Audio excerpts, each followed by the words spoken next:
What's going on, y'all? We are back with another episode. I'm SwipaCam. Welcome to my channel. If you want more Denver Nuggets and Denver Broncos content, NFL, NBA content, hit that subscribe button, hit that like button. Let's continue to build this community together. All right. The Nuggets just got done playing the Dallas Mavericks on January 7th, 2021. And my initial takeaway is 1,000% frustration. 1,000%. The Nuggets should have won that game going away in the fourth quarter. The Nuggets, for some reason, man, and I don't know what's happening, the Nuggets are shooting terrible from the free throw line. Today, they were 16 of 21, but those misses, especially, again, Jokic played really well. We'll get to Jokic in a minute, but those misses he had were key today. It's just the little things, y'all. It's the little things about basketball. There were just some plays that got away from them. They were up 12 in the third quarter, and I thought they were about to blow the Dallas Mavericks out. The Mavericks aren't in the same league as the Nuggets in terms of overall talent, especially with KP out. So the way the game was rolling early on, Jamal Murray looked like he was about to go supernova. Once again, he goes off for 13 points in the first quarter, but then he only has 8 points the rest of the game. And so then Jokic actually was struggling. I mean, he was like 3 of 12, I want to say, but at the end of the second quarter. He ended the game 14 of 31, but, Jokic never shoots that many shots, but he had to because folks just wasn't making anything today. So it's frustrating, y'all. I get frustrated with the Nuggets when we lose close games because you can see all the small things that they should have done to win that game. They should have won that game 4 or 5 times over. They were the more talented team. They were playing better. And then, Maxi Kleber had his best game of the year. He was just hitting threes all over the place. He had 9 points. He was 3 of 5 from the 3-point line, and all of them big ones was in the fourth quarter and in overtime. So it was just a really frustrating game. Now the Nuggets are 3 and 5. They did this to themselves. They're 3 and 5. They're back in the hole. They could have gotten 500 and being 4 and 4 after this game, but they let it get away. They're going to have to learn these lessons early on in the season, and I'd rather learn it now in the first 8 games of the year. But now we have a 3-game road stand coming on, so they're going to have to figure out what they're going to do. They got to play the Sixers coming up on Saturday, and so they're just really going to have to figure this thing out. Anyway, so yeah, that's my initial response. Please let me know how you're feeling in the comment section about the game. Now, let's just talk about it, man. Nikola Jokic is probably the most clutch player in the NBA. I mean, again, we don't have to keep saying it, but I'm going to keep saying it.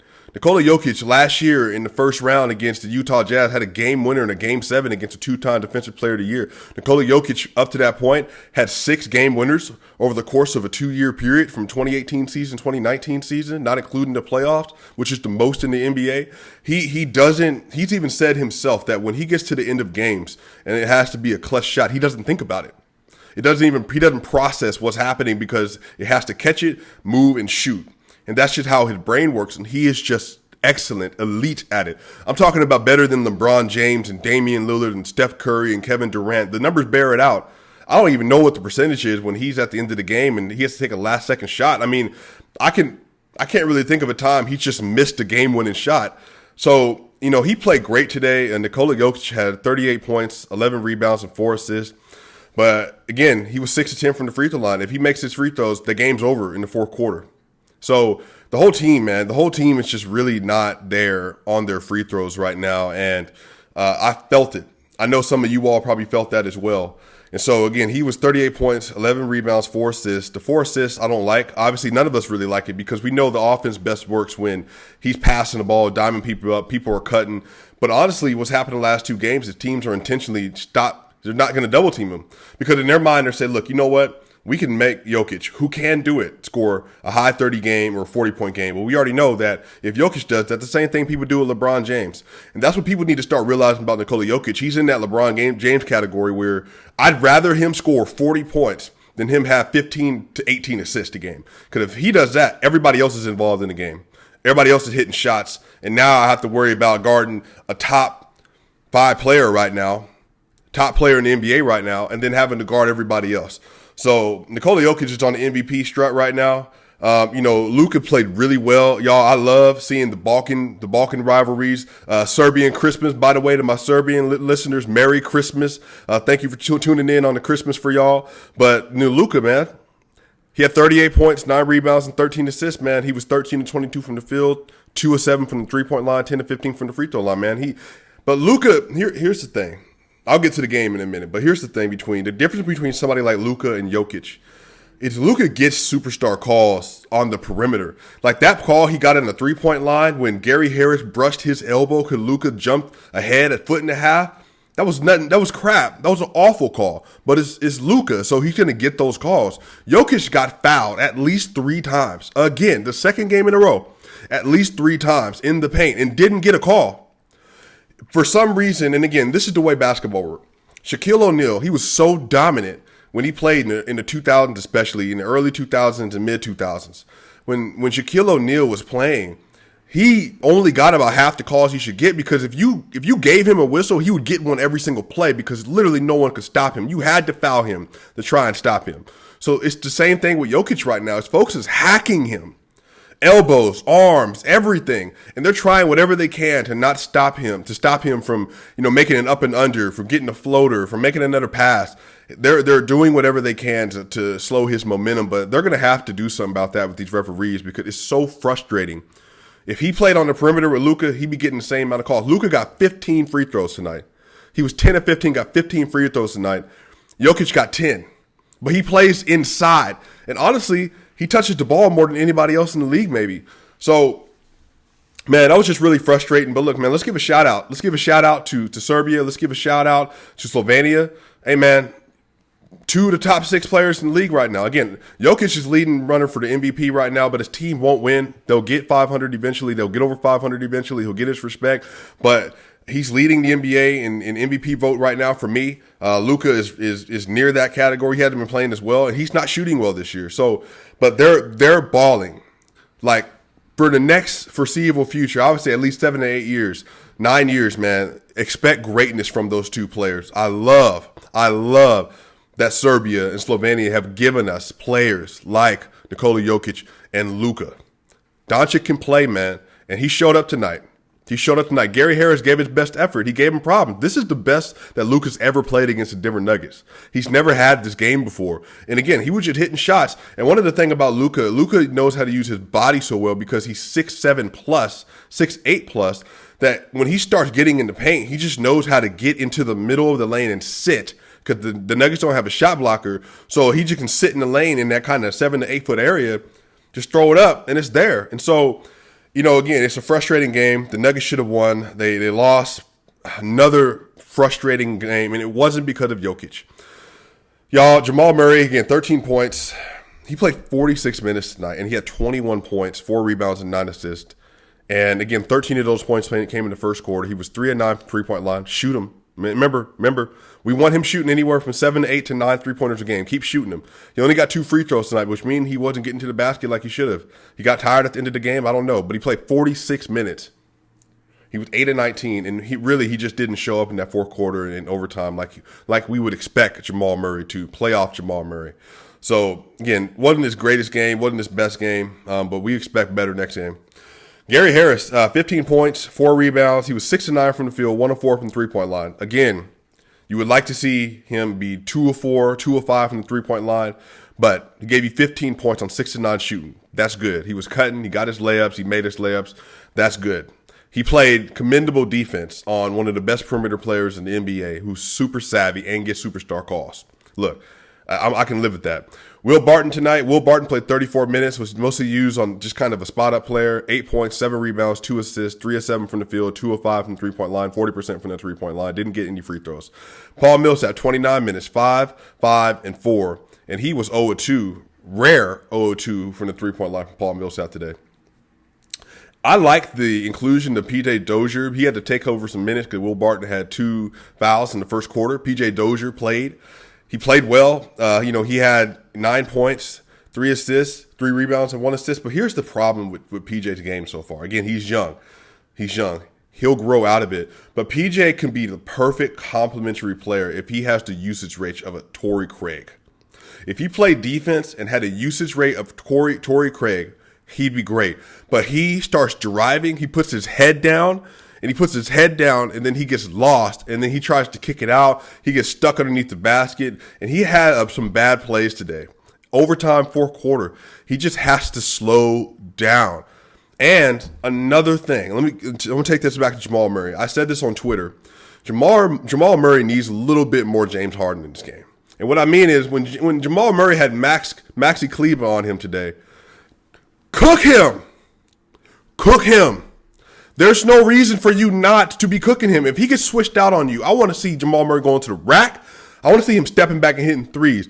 See, the thing about James Harden is he's so analytical about matchups, so he knows exactly what he needs to do, whoever is guarding him. And Jamal Murray has to get that killer instinct because he'll go, I have a thing I say for Jamal Murray. I call it, he has pockets of incineration. Pockets of incineration. Well, he'll light everybody up. No matter who it is, Kawhi Leonard, anybody. But then he has these times where he's very passive. And it's probably because he's trying to get other people involved in the offense. But some of it is just, he just like disappears. And my thing is, Jamal, you're good. You're great. Go be great right now. Go be great right now and win this game. Like, had he shown up in that third and fourth quarter, if we got 28 points out of Jamal Murray, which he easily could have got, 15 points out of quarter 2, 3, and 4, we could have easily won this game. But we didn't get it. We didn't get it. And P.J. Dozier, again, slow down. Monte Morris, 11 points. Great game today. 11 points. 3 rebounds, 3 assists, 4 of 7 from the field, 2 of 4 from the three-point line, 1 of 2 from the free throw line. Again, it bore itself out at the end of the game in 0 turnovers. He's the best backup point guard in the NBA. Best backup point guard in the NBA. He's solid. He hits his threes. He gets to his spot. He had a floater over Willie Cauley-Stein today. I mean, he got to the basket. I mean, he just is a great player. We should be extremely thankful that we have him. And not only that, we have him a $3 or $27 million deal going forward, which is a great deal for a player of that caliber. JaMychal Green in 19 minutes today, and I'm saying he should have played in that fourth quarter. He should have got those minutes in the fourth quarter. I think he might have done a better job than P.J. Dozier in that moment. But he had 19 minutes, 10 points, 9 rebounds, and 2 of 6 from the three-point line. Dude, that's great. And he was bodying on the boards today. I love JaMychal Green's game. He does need more time. But here's my correction for today with JaMychal Green.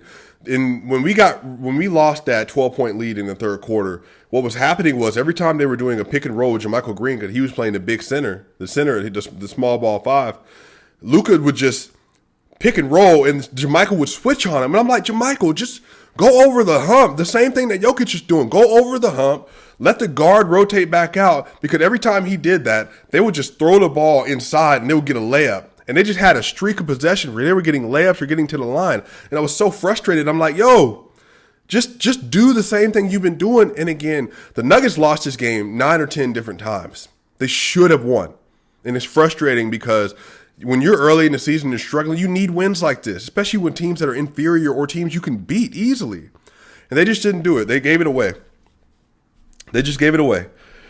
Man, so Gary Harris, again, he still didn't shoot well from the perimeter. Jokic, man, he's not getting the calls. He's staying in foul trouble. He keeps getting these fouls. He gets a foul, third foul in the second quarter. He'll sit in the quarter, which again will cost us a couple points. And then in the third quarter, pick up his fourth foul. And now we can't play him. And it's just like, again, I think that the league is just they're being a little too nitpicky with Jokic, but also he just has to be smarter because it hurts us when he's not in the game. Again, stop switching JaMychal Green. Murray needs to have a little more Harden in him, be a little more aggressive, and just go do it, man. Sometimes if you got to force up a shot or you force up a drive to the lane, fine. I don't care. Just do it. Just do it because you can do it. Keep the defense on edge. Again, free throws ended up being the difference. Jokic is clutch. Jokic had another game-tying shot like it was nothing with 6 seconds left. Got it, dribbled, step back, swish. It's nothing to him. He's the most clutch player in the NBA. That last possession that we had in the fourth quarter that even gave Dallas the lead with the three-pointer was a terrible possession. Again, P.J. Dozier. There should never be a situation. Matter of fact, Jokic got the rebound in the fourth quarter. My bad. He got the rebound at the end of the fourth quarter, and he didn't go up right away. He got it back out, and then Jamal Murray got the ball, did a fadeaway mid-range. It just wasn't a good play.